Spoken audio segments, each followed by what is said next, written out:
Hey guys, welcome back to Daytoday Chess. For today I've decided to make a report of the semifinals tiebreaks of the World Chess Cup in Baku. Today was a crazy day. I thought I was rooting a little bit more for Eljanov.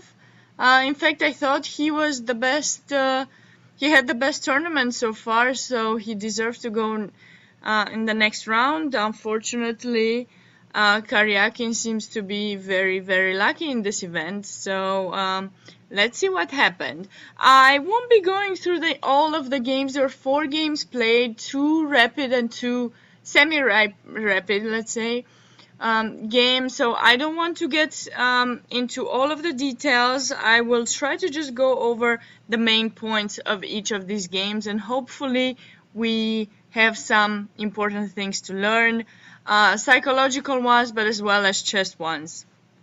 Okay, so in the first game of the match, it was a 25-minute game plus increment. Eljanov had white, and they reached this position, where the position is quite equal. White does have the bishop pair, but his king is weak, and he has to make sure, you know, his king will remain in safety. Will have to play king to h1 eventually. Maybe I have some ideas of attack on the king side with rook g1, but other than that, you know, there isn't much here for white. Besides, now with queen b6, black is attacking this b2 pawn, so, you know, it's quite necessary for white to defend, which is exactly what Eljanov did. Rook a to b1. And here Karyakin went for rook a to d8, another natural move of just, you know, both of the players have finished their development, and now it's time to improve the position of all of our pieces. So bringing another piece into play, king h1, as I said, is necessary. And here Karyakin made a mistake that I wouldn't expect him to make in general. You know, he went for this a4 pawn. Indeed, this a4 pawn is weak, and eventually it deserves being attacked by black. But are you ready? I mean, okay, white defended b2. Okay, this pawn he does not want to give away, because if you take b2, then the second rank might be problematic, and knight b3 can come as well, and you'll have to move the bishop. Maybe more pawns will fall. So this pawn we definitely don't want to give. But this a4 pawn, who cares about it at this moment? White is ready to attack the king, so really, Karyakin played queen b3, which I think was a dubious move. After which white really starts getting into the attack on the king side. So instead of that, I think we have to look in this position what piece is badly placed for black, and we see that this knight in a5 doesn't stay that great, so we have to think of some ideas of bringing it into play. Maybe directly knight c6 is not the best move, because takes, queen takes, pawn takes, bishop takes, and now there is rook e2. Black does activate his piece a little bit, but maybe the bishop pair has some superiority in this position, although, and okay, of course, there's a pawn up here in this position, so we don't want to bring it immediately, but we definitely need to think for ideas of how to bring it into play. So, you know, maybe what's disturbing in this position? Well, this knight in e5 of whites is really annoying here. It's taking f7, closing this e-file. We don't want it there, and besides it's also defending this d3 weakness. So since knight c6 immediately doesn't work, maybe play, you know, bishop d6 first. That would be some idea, but okay, white does have this before. I have to admit it. So takes, and now maybe we can play knight c6. I think this would have been a good continuation for black in this position. But after queen b3 going for the pawn, all Eljanov did from now on is just improve the position of his pieces. Like I always tell you, every single game I feel that I'm repeating myself, but is definitely something very important in chess. You have, it's like your life, you know. You have some parts in your life that you don't like, so you don't just let them there. Okay, maybe you let them for some time, some problems that you have, but then you improve them, right? You work for improving them, and this is the same in chess. So it brings the bishop towards h4, attacking the knight in f6 and threatening, of course, to double the pawns up on the g file, just basically starting the attack. And now again, Karyakin followed his idea, and now bishop h4, very good move. And after rook d6, there was he didn't start immediately. He had this rook a1, very nice move. Queen b5, just basically now playing that, okay, the a file opened, yes, I have the attack there, but also the a file opened and your knight in a5 is badly placed. So Eljanov made sure he utilized that to his advantage. And now d4, very nice, opening up the center. Of course, you cannot capture in c4. And after rook takes d4, because if you take with the pawn, I believe all of you have seen that it's not possible because of b4. So after rook takes d4, now queen c3. Probably bishop f6 immediately would have been better because it's just doubling the pawns immediately. And now just possibly capture in a5, kicking the queen. I mean, basically deviating the queen from the defense of f6.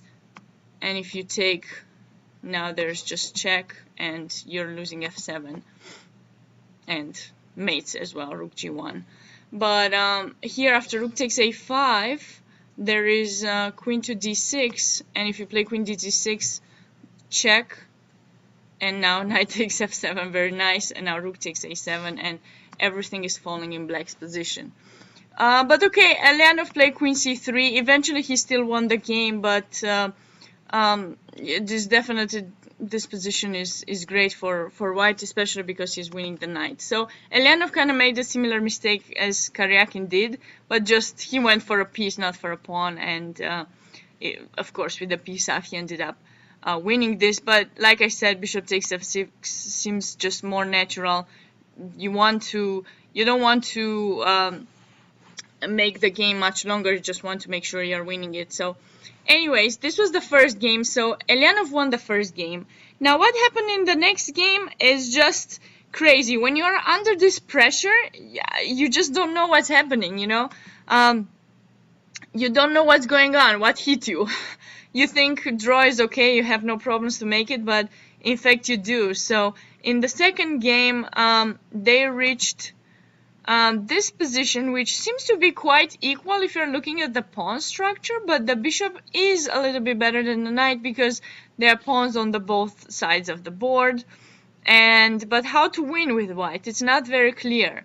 And Karyakin found this interesting idea to open up the center here with e4, which was very, very nice and natural. When you have a bishop, you definitely need for it to go to be able to maneuver it easily. After takes, rook b6, of course. Now rook a4. So now I've created, by trading this pawn, I've created a way for my king to enter and try to win this b4 pawn. But let's see here, e5, king e3, and I think the mistake here of Eljanov was king f6.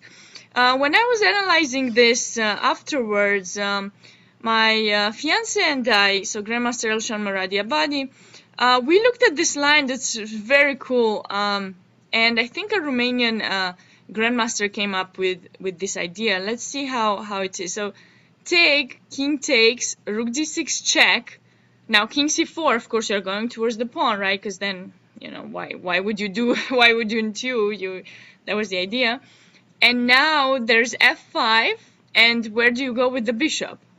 You kind of have to go bishop to a8, because anywhere else you're gonna be in some trouble. So check, knight takes a4, king takes, now knight c3. And when you play king c5 to attack the pawn, I have this knight a2, great move, and you'll never manage to get your bishop to attack my knight in b1. And when you do, I simply play knight c3, your bishop has to move, and then I return to a2, and there's no way you can take me out from there. Of course, you can come with the king to b2, but then there won't be any piece to attack b4. So this position is just crazy, but it's a draw.